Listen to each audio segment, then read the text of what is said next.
Assalamualaikum warahmatullahi wabarakatuh.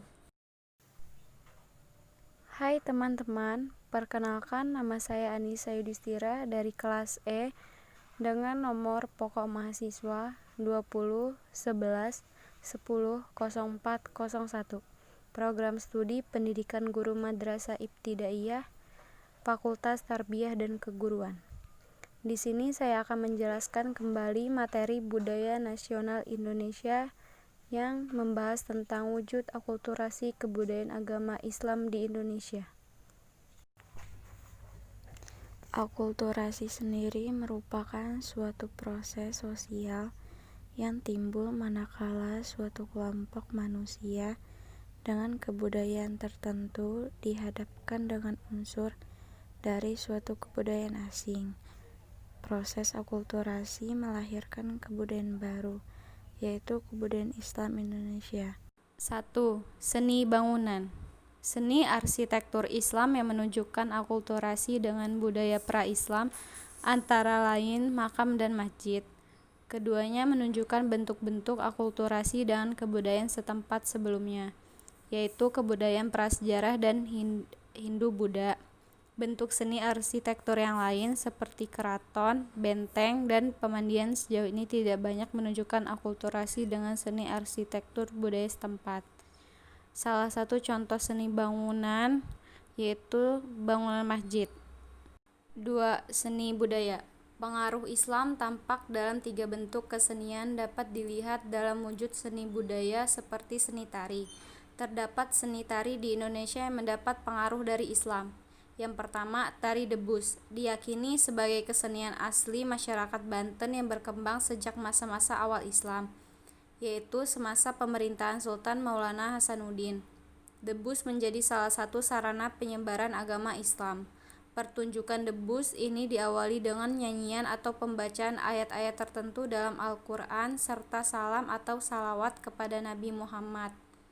Dewasa ini, debus sebagai seni bela diri banyak dipertontonkan untuk acara kebudayaan atau upacara adat. Yang kedua, tari Seudati, yang berasal dari Provinsi Aceh adalah contoh lainnya.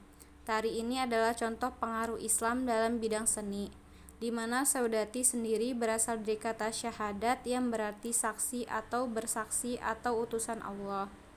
Dalam tari Seudati, para penari menyanyikan lagu tertentu yang isinya berupa salawat terhadap Nabi. Nama lainnya adalah Saman yang berarti 8 karena pemainnya ini pada awalnya dilakukan oleh 8 pemain. Yang ketiga, tari Zapin. Tari Zapin adalah contoh tari lainnya yang mendapat pengaruh Islam, tepatnya dari Arab, Persia, dan India sejak abad ke-13. Tari tradisional ini bersifat edukatif dan menghibur, digunakan sebagai media dakwah Islamiyah melalui syair lagu-lagu Zapin yang didendangkan. Musik pengiringnya terdiri atas 2 alat yang utama, yaitu alat musik petik gambus dan 3 buah alat musik tabuh gendang kecil yang disebut dengan marwas. 3. Seni sastra. Seni sastra yang berkembang pada awal periode Islam adalah seni sastra yang berasal dari perpaduan sastra pengaruh Hindu-Buddha dan sastra Islam. Wujud akulturasi dalam seni sastra tersebut terlihat dari tulisan atau aksara yang dipergunakan, yaitu menggunakan huruf Arab Melayu atau Arab gundul, dan isi ceritanya juga ada yang mengambil hasil sastra yang berkembang pada zaman Hindu. Berikut adalah bentuk-bentuk karya sastra tersebut diantaranya. A. Hikayat.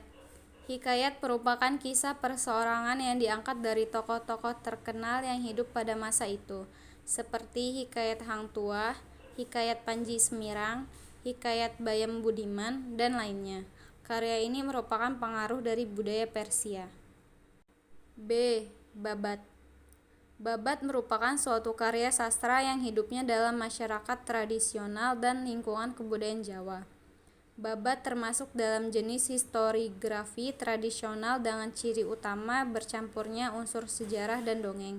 Sebagai contoh dari babat antara lain Babat Tanah Jawi, Babat Diponegoro, dan Babat Cirebon. C. Suluk. Suluk merupakan kitab-kitab yang berisi ajaran tasawuf. Contoh suluk antara lain Suluk Sukarsa yang berisi tentang Ki Sukarsa yang mencari ilmu sejati untuk mendapatkan kesempurnaan. Hidup Suluk Wijil berisi tentang kumpulan nasihat Sunan Bonang kepada Wijil, seorang bertubuh kerdil bekas abdi dalam atau punggawa Majapahit. 4. Sistem kalender. Sistem kalender juga mengalami perubahan dengan masuknya Islam. Pada masa Hindu-Buddha digunakan sistem kalender dengan tahun Saka. Pada masa Islam digunakan sistem kalender atau penanggalan baru dengan sistem Hijriyah. Kalender Hijriyah diawali dengan bulan Muharram dan diakhiri dengan bulan Zulhijjah. Perhitungan 1 tahun dalam Islam adalah 12 kali siklus bulan yang berjumlah 354 hari, 8 jam, 48 menit, dan 36 detik. Itulah sebabnya kalender dalam Islam 11 hari lebih pendek jika dibandingkan dengan kalender Masehi dan kalender-kalender lainnya yang didasarkan pada pergerakan matahari atau solar kalender. Hal ini pula yang mengakibatkan sistem kalender Islam tidak selalu datang pada musim yang sama. 5. Tradisi dan upacara. Terdapat tradisi dan upacara yang merupakan perpaduan antara unsur-unsur lokal, Hindu-Buddha, dan Islam yang mengalami proses sinkretisasi. A. Tradisi ziarah. Tradisi ziarah adalah kebiasaan masyarakat Islam untuk mengunjungi tempat-tempat keramat berupa makam raja atau orang-orang penting pada hari-hari tertentu yang dimakamkan di halaman masjid. Ritual tersebut serupa dengan ritual yang dilakukan pada bangunan candi yang dianggap keramat. Demikian pula dengan makam raja-raja atau sultan, oleh masyarakat dianggap sebagai orang keramat yang memiliki kekuatan magis. Dengan demikian, adanya kebiasaan sebagian masyarakat Islam yang pada waktu-waktu tertentu berziarah ke makam raja-raja atau orang-orang sakti yang dianggap keramat dan masjid yang dianggap keramat, sesuai dengan kebiasaan masyarakat pada zaman Hindu-Buddha yang mengunjungi candi untuk memuja raja yang telah meninggal. Praktik tersebut membuktikan bahwa kepercayaan masyarakat yang berkembang pada masa Islam masih berhubungan dengan kepercayaan masyarakat masa Hindu-Buddha dan masa praaksara. B. Upacara.